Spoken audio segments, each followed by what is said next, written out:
Hello, everybody. It's Dave Neal, stand-up comic and host of Bachelor Nation News. Just about everybody and their mother has commented on the Gerry Turner and Teresa divorce after 3 months of loving marriage. Well, now we're hearing from Teresa's daughter. She made a statement. It's a good one. And also sources are saying the contrary, which was that Teresa felt duped, plus The Hollywood Reporter continues their vendetta against Gerry Turner. Boy, how did he scorn them so bad?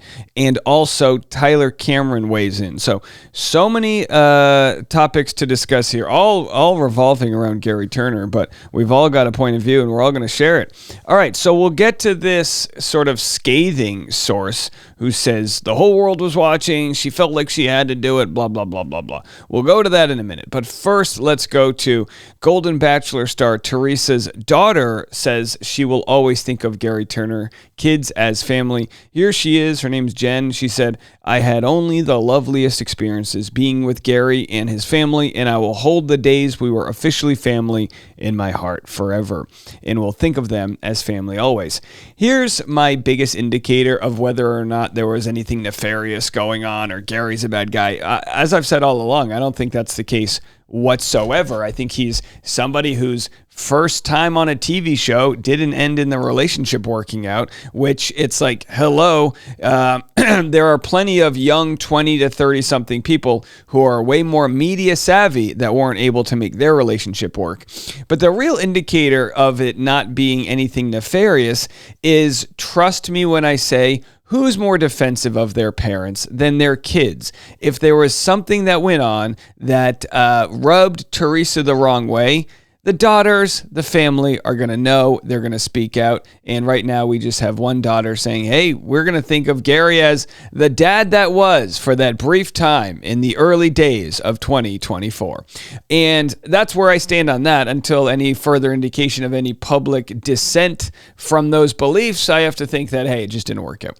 The rise and fall of Gerry Turner's stint as ABC's first Golden Bachelor. Now, of course, The Hollywood Reporter released that bombshell, scathing, and void of any real evidence slam piece on Gerry Turner. It was a one-sided story from a disgruntled ex, someone who claims, I tore my life up and moved in with him and then he chewed me out. Well, in Teresa's case, she never moved in with him. She never committed to him. You know, you could argue maybe she didn't want to move in with him because she heard these rumors and these stories of the past lover. And of course, The Bachelor tried to say, well, Gerry hadn't kissed anyone since his late wife or whatever. And she's like, no, of course we smooched. So the truth and the fiction clearly do not always line up when it comes to producing a show.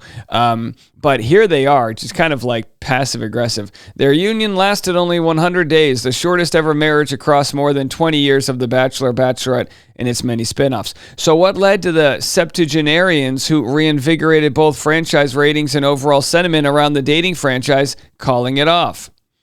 During their Good Morning America sit-down, anchor Juju Chang asked if reports about Turner's past led to their split. On the day before the November 30th finale, The Hollywood Reporter's expose on Turner revealed he hadn't been truthful about his romantic or professional past. She said, no, not for me. Gerry had already discussed that with me. He explained that to me before the report was ever released, so we were good with that.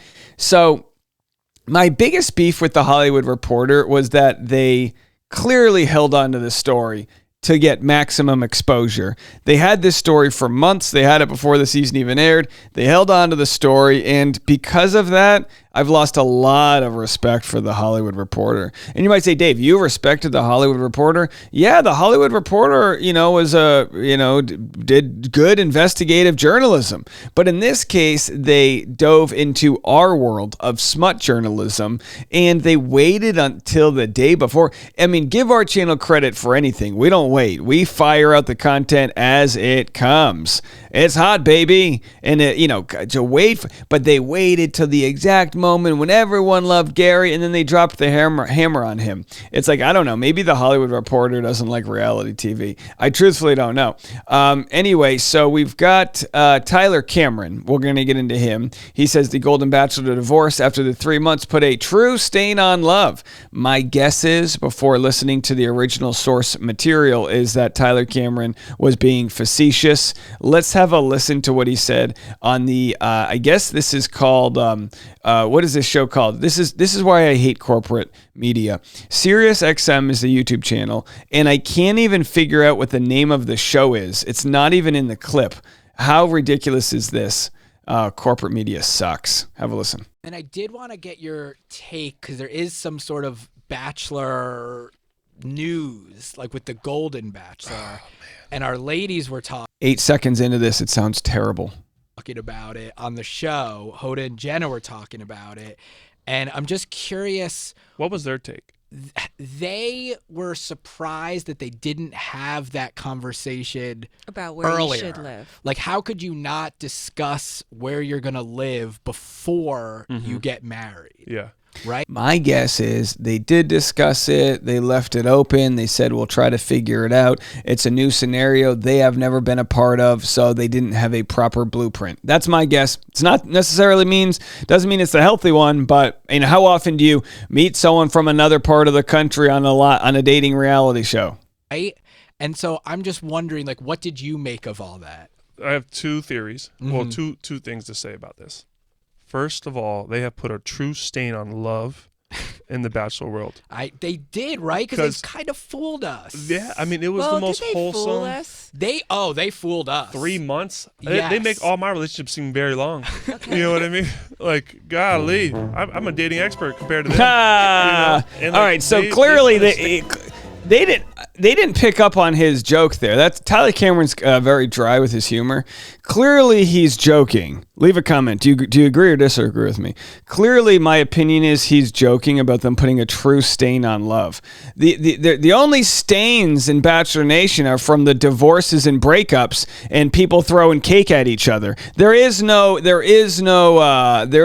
beacon of a sort of maturity that they live up to in this trash franchise. Gerry didn't put a stain on anything. Stain on love and Bachelor Nation, because it was the most wholesome. Like, it brought so much joy back to the Bachelor. Yes. Of not this, like, people wanting to go on just to be influencers. It, like, brought, like, joy and true love that we thought. Yep.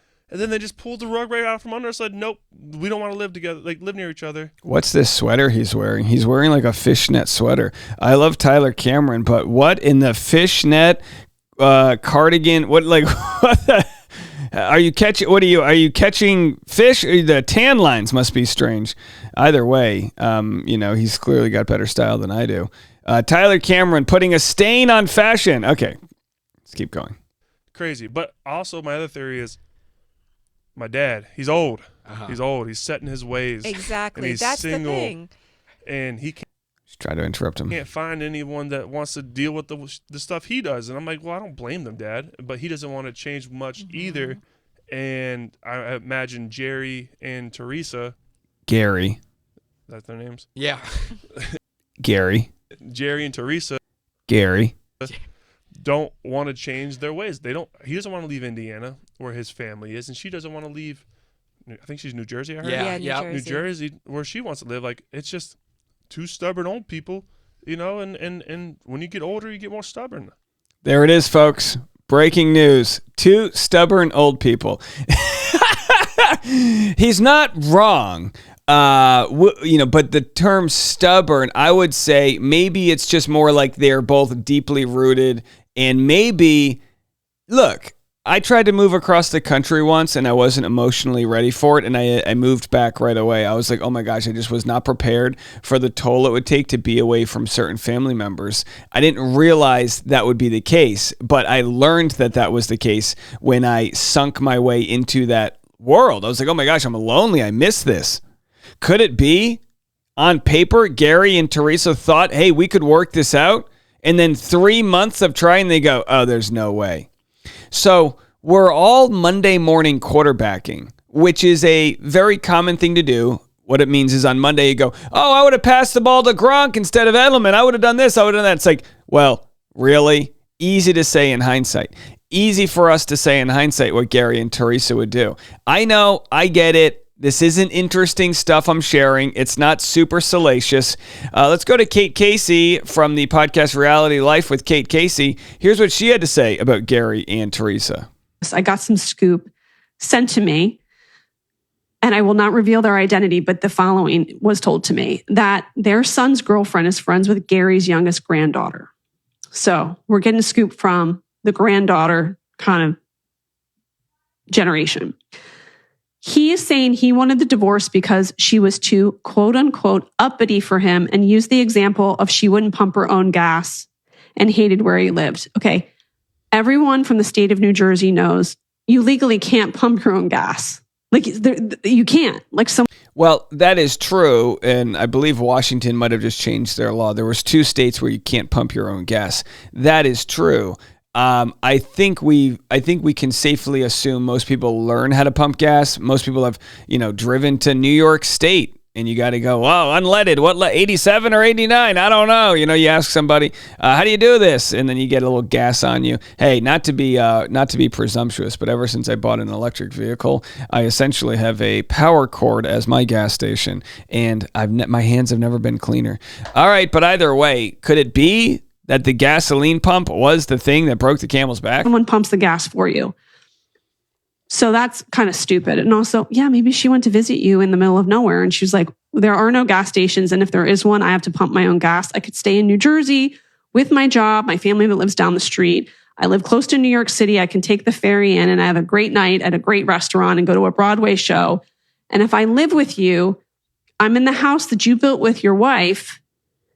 And there's nothing to do here, and we have nothing to talk about because we were on a TV show where we couldn't talk about real life feelings. There it is. Kate Casey with a great take. Teresa thought Indiana sucked. She's like, what in the Larry Bird BS is this? What, you know what I mean? Cornhuskers? What are we doing? No, hey, look, there's a reason why there's such thing as coastal elitism. Once you have that salty breeze flowing through your hair on a cool, humid summer's night, how do you leave that for some cornfield mowing lawn nobody? No.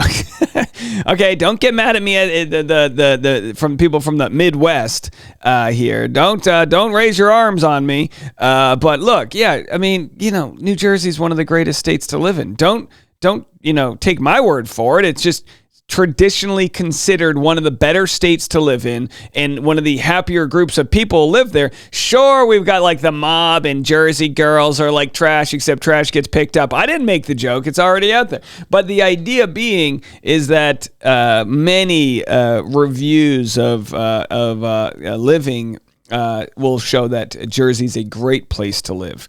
But hey, I'd love to hear from my Jersey folks. Has anyone moved from Jersey to Indiana? The only reason, and again, not to bash on Tennessee here, I'm enjoying Nashville. I'm enjoying it. But a lot of people are like, why did you decide to move there? Because I couldn't afford to live on the coast anymore. Why can't you afford to live on the coast? Because it's expensive, because there's only so much land and it's nice to be on the salt water. I don't know, folks. It's just, it's economics. It's more expensive to live on the coast. I've pissed off literally everybody that doesn't live in Maine or California right now. You liberal a-hole, we love it just fine here in Pittsburgh.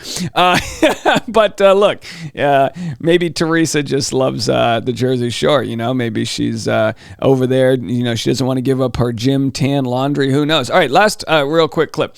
Teresa felt she had to go through with the wedding to Gary Turner. Whole world was watching. Now, just so you know, this article is from Life in Style magazine, and no offense to Beth Shilliday, I don't blame her, but Life in Style magazine is garbage when it comes to truth. So who knows if any of this is true? If Beth Shilliday, which by the way, I'm sure she's fantastic, if she ever wants to come on our channel and maybe share with us her sources, I don't have to share them publicly, but maybe a source is like, maybe she's a really good source. Show me some text messages. But in the meantime, I don't have much trust in these rags as far as if these are real sources. In a way, Teresa felt like she had to go through with the wedding because the whole world was watching and she was hopeful. She thought she could get past that initial past relationship lie, a source reveals. Now, it's my thought that she would have wanted to go through with the wedding because she wanted the relationship to work out. I don't know if that past relationship lie really would have weighed in too much with the wedding. The reason why it was all rushed is the producer's fault. Gerry and Teresa would have never put on this wedding if it was up to them. Bottom line. Teresa feels like she was duped, and so do the other women that fell in love with Gerry, the insider says of the man she married on January 4th in a televised ceremony on ABC. The idea that I'd go out with a recent widower just mortifies me, Carolyn said. Okay, this is back from this Slam Piece article. I just really didn't see it. Until I went back and looked at my text messages, I never realized Gerry's text had turned hot and heavy so relatively soon. So that's Gerry's scorned ex, who, again, she's allowed her opinion and all that, but real shame on the Hollywood Reporter for feeling like they're doing really good journalism there. Those are my thoughts. I'd love to hear yours. Don't hate me if you're from Indiana, and if you're from Jersey, let me know if you have any coastal property you're selling on the cheap. I'm doubting it, not holding my breath, but I'll be there in a jiffy. We'll be right back after this.